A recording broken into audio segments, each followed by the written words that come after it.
Halo, saya Igar. Hai, saya Iyas, dan pada kali ini kami akan membahas tentang kasus korupsi Bansos COVID-19. Apapun jenis dan besarannya, korupsi sudah pasti menjadi hal yang tercela karena mengambil hak warga.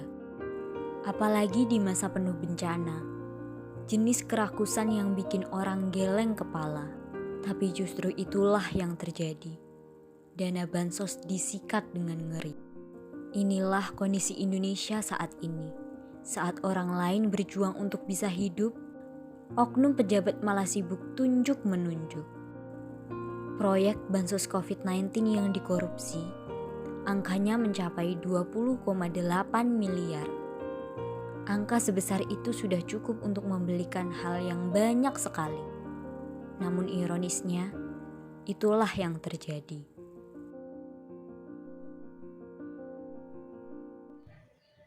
Tentunya kita sebagai rakyat Indonesia ingin supaya negara kita bebas dari korupsi. Untuk itu, apa strategi yang bisa kita lakukan? Yang pertama, memperbaiki sistem birokrasi.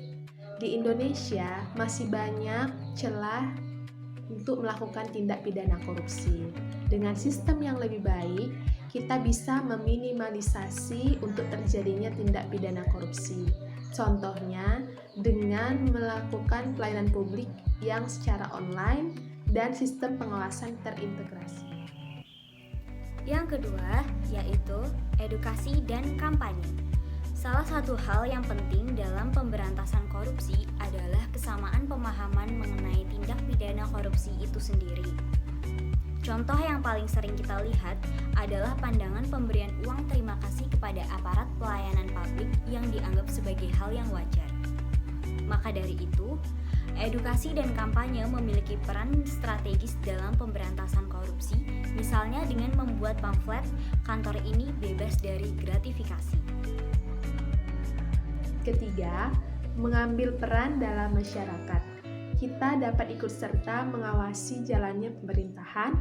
Jika kita mengetahui adanya indikasi korupsi, jangan ragu untuk melaporkan ke pihak yang berwenang. Tentunya disertai dengan bukti akurat ya. Pelajaran apa yang bisa kita ambil dari video ini?